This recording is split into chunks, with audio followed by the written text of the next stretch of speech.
उनका हमारे पास में पैसे नहीं है। मैंने कहा ठीक है, नहीं है तो हमने दूसरे दिन से छात्रावास में तो रहे लेकिन स्कूल जाना बंद कर दिया। हम ये गिनते थे कि देखो तेरे को 3 पेंसिल मिली है, मेरे को 5 मिल गई है, मैं तेरे से ज़्यादा होशियार हूँ, और ले जा करके खेत में छोड़ दिया कि ले ये तेरा खेत। वही सेम चीज़ जो गुरुजन की आदत होती है। अरे 10th के अंदर इतने अच्छे परसेंटेज है, प्राइवेट क्यों? दूसरी बार इंटरव्यू तक पहुंचा, सिलेक्शन नहीं हुआ। इधर फिर कॉलेज लेक्चरर का ज्योग्राफी से दिया, उसमें फर्स्ट वेट। तीसरी बार इंटरव्यू दिया यूपीएससी का, फिर नहीं हुआ। परिस्थितियाँ कभी भी आपकी कमजोरी नहीं होनी चाहिए।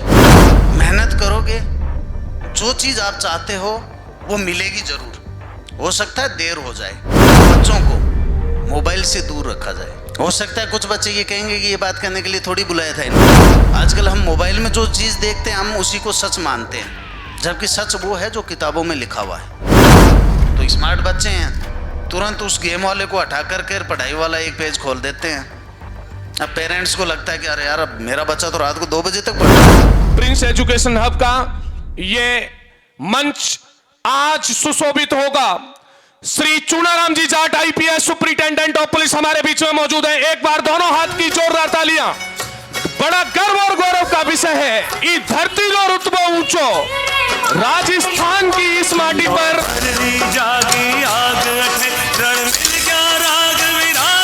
ये मंच निवेदित करता है Shri Chunaram ji Jat IPS superintendent of police. आप सीधा रूबरू हो इस बड़े मंच से जिला Ajmer the heart of Rajasthan के सभी प्रतिभागी और सम्मानित होने वाले विद्यार्थी और सम्माननीय अभिभावकों से।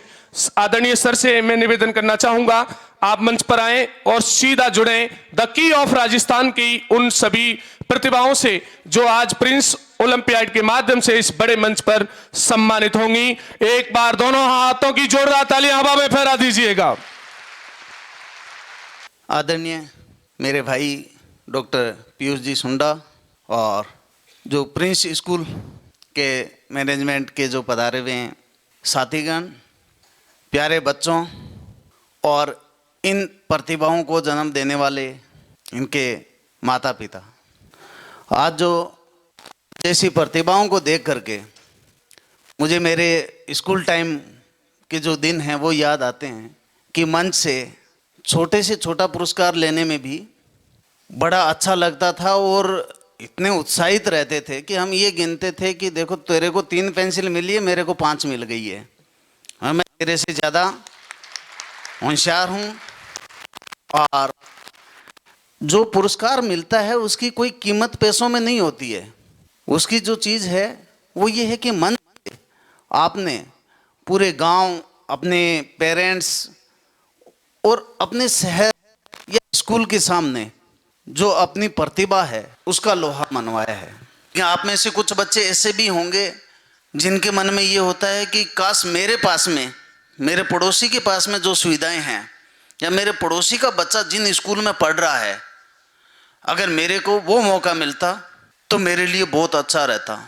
मैं आपको बताना चाहूँगा कि इसको लेकर के हतोत्साहित होने की ज़रूरत नहीं है। प्रतिभा किसी की मोहताज नहीं होती है। आप मेहनत करोगे तो ज़रूर एक दिन आप सफल रहोगे। मैं आपको मेरे बारे में बताता हूँ, उसे आप अपने आप को कोरिलेट करोगे कि कोई फ़र्क नहीं पड़ता है। मेरी स्कूल एक गांव के अंदर जब मैं पढ़ता था तो वो राजकीय उच्च प्राथमिक विद्यालय केसर देसर जाटान थी। अभी वो 10th के बाद में 12th हो गई। मैंने 8th तक उस स्कूल से किया है। उसके बाद में 10th राजकीय माध्यमिक विद्यालय तेजरासर, बगल का गांव। 11th में शहर के अंदर गए, वहाँ एक छात्रावास में रहने लगे। आप बच्चों को भी ये चीज़ें पता होगी और उनके पेरेंट्स को भी पता होगी कि जैसे ही बच्चे के अगर 10th में नंबर ज़्यादा आ गए, अब उसको साइंस पसंद है कि नहीं है, उसको कॉमर्स पसंद है कि नहीं है, लेकिन पेरेंट्स अपनी पसंद जो है वो अपने बच्चों पे थोपते हैं और कहते हैं कि अच्छा पूरे गांव में सबसे ज़्यादा नंबर, तब तो तेरे को साइंस बायो लेनी होगी। मेरे पेरेंट्स हैं वो अनपढ़ हैं तो उनको नहीं पता था कि साइंस बायो क्या है, लेकिन वो प्रेशर हमारे गुरुजनों की तरफ से आया कि आप साइंस बायो ले लीजिए। साइंस बायो लेकर के गवर्नमेंट स्कूल के अंदर एडमिशन ले लिया और साइंस अच्छे से समझ में आ रही थी। ऐसा कुछ नहीं था कि साइंस समझ में नहीं आ रही है, लेकिन जो 7 वाले बच्चे हैं वो ट्यूशन पढ़ रहे थे। तो अब कमज़ोर मन क्या करता है उस समय, या ये तो ट्यूशन पढ़ रहे हैं, मैं तो ट्यूशन नहीं पढ़ पा रहा हूँ। तो मैं भी गया घर पे कि मुझे तो ट्यूशन करनी है। उन्होंने कहा भाई क्यों करनी है, समझ में नहीं आ रहा क्या? समझ में तो आ रहा है, ट्यूशन करनी है। उनका हमारे पास में पैसे नहीं है। मैंने कहा ठीक है, नहीं है तो। हमने दूसरे दिन से छात्रावास में तो रहे, लेकिन स्कूल जाना बंद कर दिया। भाई जब घर वाले पैसे नहीं दे रहे हैं, दूसरा वो घर वालों को पता लगा 7 महीने बाद में कि हमारा बच्चा वो स्कूल नहीं जाता है। हुआ कैसे? जो हमारा वार्डन था उसने एक कोई, उस समय ये चलते थे पोस्ट कार्ड, अंतर्देशीय पत्र, तो ये लिख करके भेज दिए गांव में। डाकिए को पता था, डाकिए ने घर पे दिया, लेकिन अब घर में कोई पढ़ने वाला नहीं था, तो वो पढ़ने के लिए मुझे ही दिया गया कि पढ़, इसमें क्या है। तो मैंने किसी का नाम बता कर कहा, उन्होंने राजी खुशी का समाचार भेजा है कि मैं यहाँ पे राजी खुशी हूँ, आप भी राजी खुशी होंगे, और बाकी समाचार है कि ठीक है तुम वापस लिख देना। ठीक है लिख देंगे। 2 महीने और निकाल दिए। फिर एक बार बस स्टैंड पे वो वार्डन पिताजी से मिल लिए। कहा आपका बेटा तो स्कूल ही नहीं जाता है। तो कहा आपने बताया क्यों नहीं? कि हमने कागज़ लिखा था। उस दिन पिताजी गांव ले आए, ये बातें जुलाई की, और ले जा करके खेत में छोड़ दिया कि ले ये तेरा खेत। तो उस समय जब 3 महीने, क्यों बारानी खेती के अंदर जुलाई अगस्त सितंबर अक्टूबर खेती का काम है, बाकी तो गाँव में बीकानेर में कुछ नहीं होता है। 3-4 महीने वो जब चीज़ें देखी तो लगा कि जो पहले वाली लाइफ है वो ज़्यादा अच्छी है। उसके बाद में लगभग मैं 29 दिसंबर को इस अजमेर शहर के अंदर आया 12th के फॉर्म भरने के लिए, क्योंकि बीकानेर के अंदर उस समय जो फोर्ट स्कूल है उसके अंदर फॉर्म नहीं थे। उन्होंने कहा कि माध्यमिक शिक्षा बोर्ड से जाकर के फॉर्म ले आओ, हम भर देंगे। 31 दिसंबर लास्ट डेट थी। यहाँ पे हमें एक, जब मैं माध्यमिक शिक्षा बोर्ड गया तो उन्होंने कहा कि जवाहर स्कूल के अंदर है फॉर्म। मैं जवाहर स्कूल गया, वहाँ पे एक गुरुजन मिले, वही सेम चीज़ जो गुरुजन की आदत होती है।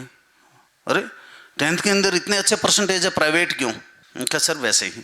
तो उन्होंने कहा कि आज तो बाबू आया हुआ नहीं है, कल संडे है, तो तेरा फॉर्म परसों जमा होगा। उनका ठीक है। कहे तो 2 दिन कहाँ रुकेगा? मैंने कहा वापस बस में बैठूंगा, आज शाम को, सुबह बीकानेर पहुंचूंगा, शाम को बीकानेर वाले में बैठ करके सोमवार को वापस आ जाऊंगा।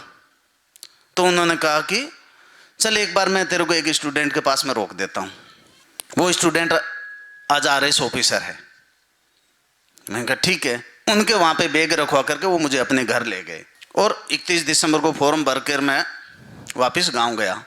तब तक घर वालों को नहीं पता कि मैं कोई फॉर्म भर के आया हूँ, या दोस्तों से पैसे लेकर के आके फीस जमा करके चला गया था। घर जा कर के मैंने पढ़ाई शुरू की। तो उन्होंने कहा कि भाई पढ़ क्यों रहा है? मैंने कहा ऐसे ही बैठे बैठे मन नहीं लग रहा है, इसलिए पढ़ रहा हूँ। अभी तक उनको नहीं बताया कि जनवरी जब निकली तो फिर मैंने उनको कहा कि मैंने 12वीं का फॉर्म भर रखा है, मैं 12वीं का एग्ज़ाम दूंगा। तो उन्होंने कहा ठीक है, जनवरी फरवरी मार्च में कुछ नहीं होता है। जब 12th की, तो 12th के अंदर यहाँ जब फॉर्म भरने आया तो उन्होंने कहा कि सब्जेक्ट क्या लेने हैं। अब नहीं पता है कि सब्जेक्ट क्या लेने हैं। साइंस तो ठीक, फिजिक्स बायो केमिस्ट्री की 11th के अंदर थी, अब 12th में तो आर्ट्स से देना है, तो क्या लें? मैंने कहा सर आप बता दो क्या क्या है। क्या तो हिस्ट्री है, पॉलिटिकल साइंस है, अर्थशास्त्र है, हिंदी है। मैंने कहा सर हिस्ट्री में तो, कि हिस्ट्री में तो वही इतिहास ही है, कैसे लड़ाइयाँ हुई। मैंने कहा ठीक है, ये तो एक तो ठीक है।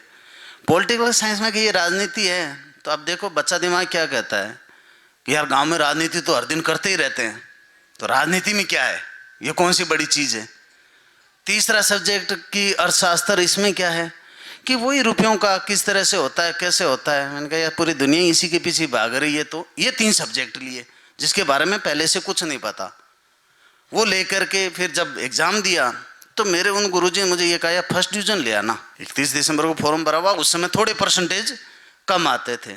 मैंने कहा सर कोशिश करूँगा। उस समय वो 78% 12th में आए, तो हमारी ज़िंदगी है वो वापस पटरी पे आ गई। उसके बाद में ग्रेजुएशन, फिर MA MPhil और करते हुए UPSC के लिए भी जाना। आदमी कैसे गए हैं, मैं वहाँ गया था जयपुर की RS की तैयारी करेंगे। उसी समय एक सीनियर मिले, तो उन्होंने कहा कि वो एमए फाइनल के, मैं एमए प्रीवियस के, उसमें उन्होंने इंटरव्यू दिया आईएएस का। तो मैंने कहा जब ये दे सकते हैं तो फिर आरएस के क्यों करेंगे, आईएएस की करेंगे, क्योंकि तब तक कोई गाइड करने वाला नहीं था कि क्या करें। और वो जिन्होंने इंटरव्यू दिया था वो अभी एसडीएम हैं, राकेश ख्यालिया, उनकी प्रेरणा से वापस हम आईएएस वाली लाइन की तरफ, चलो यूपीएससी की तैयारी करेंगे। हिम्मत हारना नहीं चाहिए।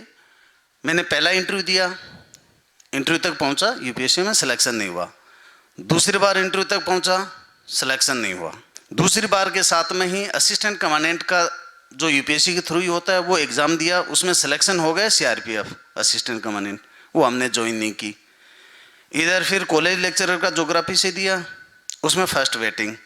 तीसरी बार इंटरव्यू दिया यूपीएससी का, फिर नहीं हुआ।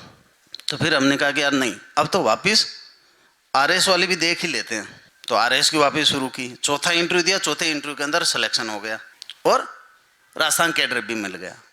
तो मैं आप जो बच्चे हैं उनको ये बताना चाहता हूँ कि परिस्थितियाँ कभी भी आपकी कमजोरी नहीं होनी चाहिए। मेहनत करोगे, जो चीज़ आप चाहते हो वो मिलेगी जरूर, हो सकता है देर हो जाए। और हमारे यहाँ तो कहावत भी है, भगवान के घर देर है अंधेर नहीं है। जो मेहनत करता है वो कुछ न कुछ लेके जाता है। आज अगर कोई मजदूर है वो मजदूरी करेगा तो शाम को कुछ लेके जाएगा, और वही अगर चौराहे पे बैठा ये कहे कि नहीं यार मुझे तो 700 रुपये मिलेंगे तभी मजदूरी करने जाऊंगा, नहीं तो मैं तो यहीं बैठा ही ठीक हूँ, तो वो शाम को जीरो लेके जाएगा। और जो ये सोचता है कि चलो कोई बात नहीं, मुझे आज कुछ भी मिले मैं कुछ न कुछ लेके जाऊंगा, तो वो 500 रुपये तो लेके ही जाएगा। तो मेरी आप सभी बच्चों से यही गुजारिश है, मेहनत करो। और क्योंकि आज जिस एग्ज़ाम को देकर के आप, जो प्रिंस स्कूल का जो ये एग्ज़ाम था और आपने जो रैंकिंग हासिल की है, ये बिना मेहनत के नहीं है। इसको थोड़ा और बढ़ाओ कि आज जिस रैंक पे आए हो अगली बार उससे बेटर पोजीशन और हमारा नॉलेज उससे बेटर हो। अब एक जो गुजारिश मेरी इन बच्चों के पेरेंट्स से है, जो आजकल की सबसे बड़ी समस्या उभर के आ रही है, वो है मोबाइल फ़ोन। मेरी सभी से गुजारिश है कि बच्चों को मोबाइल से दूर रखा जाए। हो सकता है कुछ बच्चे ये कहेंगे कि ये बात करने के लिए थोड़ी बुलाया था इनको, और माँ बाप अंदर अंदर खुश हो रहे हैं कि देखो मैं तुम्हें मना करती हूँ कि मत लिया कर मोबाइल, ये सब लोग कह रहे हैं। क्योंकि मोबाइल से 2-3 चीज़ें जो है, एक तो आजकल हम मोबाइल में जो चीज़ देखते हैं हम उसी को सच मानते हैं, जबकि सच वो है जो किताबों में लिखा हुआ है। मोबाइल के अंदर आज गूगल पे मैं कुछ एडिट करके डाल दूं, भले ही जरूरी नहीं है वो सूचनाएं सही हो, और वही हमारे दिमाग के अंदर फिर रहती है कि हाँ ये दूसरा जो आंखों पे असर पड़ता है, और तीसरा ये है कि हम घर परिवार से कट जाते हैं। आज बच्चे मोबाइल पे खेल रहे हैं, उन्होंने आउटडोर गेम बिल्कुल बंद कर दिए हैं। उनको ये नहीं पता कि 3 घर दूर उनका हम उम्र बच्चा कौन है। अगर अलग अलग स्कूलों में पढ़ रहे हो तो उनको ये भी नहीं पता होता है। तो अगर आपको मोबाइल की इतनी आदत है तो उसको थोड़ा कम कर लो। और पेरेंट्स को अगर लगता है तो मोबाइल से सस्ता तो कंप्यूटर मिल जाएगा, आप इनको कंप्यूटर दिलवा दीजिए। और कंप्यूटर है वो घर के ऐसी जगह पे रखें जहाँ पे आप सबकी नज़र रहे कि हमारा बच्चा है वो इसमें गेम तो नहीं खेल रहा है। आजकल ये पबजी है और है, हर गेम खेल रहा है बच्चा, और बच्चा डिप्रेशन में जा रहा है, हमें पता ही नहीं लगता है। बच्चा रात को 2 बजे तक गेम खेल रहा है, हम क्या कर रहा है। तो स्मार्ट बच्चे हैं, तुरंत उस गेम वाले को हटा करके पढ़ाई वाला एक पेज खोल देते हैं। अब पेरेंट्स को लगता है कि अरे यार अब मेरा बच्चा तो रात को 2 बजे तक पढ़ रहा है। तो अपने इस जगह पे, अगर घर के ऐसी जगह पे जहाँ माता पिता, दादा दादी, भाई बहन कोई भी निकले उनकी नज़र रहे, तो वो बच्चा पढ़ाई करेगा। और अगर उस बच्चे को आपने मोबाइल की आदत 1 महीने छुड़ा दी तो फिर वो मोबाइल की तरफ जल्दी से नहीं जाएगा। क्योंकि कोई भी बुरी या अच्छी आदत है, वो आदत बनने में आपको कम से कम 21 दिन लगते हैं। अगर आपने महीने भर किसी चीज़ के पीछे पड़ गए तो वो फिर कंटिन्यूटी में आपकी आदत हो जाएगी। फिर उनको बुक्स अच्छी लगने लगेगी, उनका जो रूटीन है वो चेंज होगा। क्योंकि आने वाले देश का भविष्य ये युवा वर्ग ही है, ये बच्चे ही हैं। देश किस दिशा में जाएगा ये तय करेंगे ये बच्चे। अगर इन्होंने खुद ने पॉजिटिव रह करके और हम लोगों ने इनकी परवरिश अच्छे से की तो ये हमारे देश और समाज को आगे ले जाएंगे। नहीं तो आप देख रहे हो हमारे पड़ोसी देशों की हालात, क्योंकि हमारा डीएनए लगभग एक जैसा ही है, पड़ोसी हमसे कोई अलग नहीं है, उनकी कल्चर हमारे जैसी है लगभग, उनका जो क्लाइमेट है वो भी हमारे जैसा ही है, लेकिन कहीं ना कहीं उनकी परवरिश के अंदर कमी रही है कि वो आज कमज़ोर देशों की श्रेणी में है। अगर हमें हमारे देश को और आगे ले जाना है तो सबसे पहले हमें हमारे परिवार को मजबूत करना होगा, और वो ये मजबूत होगा जब हम बच्चों को अच्छे संस्कार देंगे, अच्छी शिक्षा देंगे और उनको आगे बढ़ने में योगदान देंगे। और मैं डॉक्टर साहब का बहुत बहुत धन्यवाद करता हूँ कि एक साथ इतनी प्रतिभाओं से रूबरू होने का मौका दिया। बाकी हम तो ज़्यादातर हमारा रूबरू होने का मौका मिलता है क्राउड से, अच्छे लोगों से रूबरू होने का मौका बहुत कम मिलता है, हमें ये मौका दिया, इनके लिए डॉक्टर साहब का बहुत बहुत धन्यवाद। और सभी बच्चों को बहुत बहुत शुभकामनाएं। अच्छे से अपनी पढ़ाई पे ध्यान दो, अपने माता पिता का कहना मानो।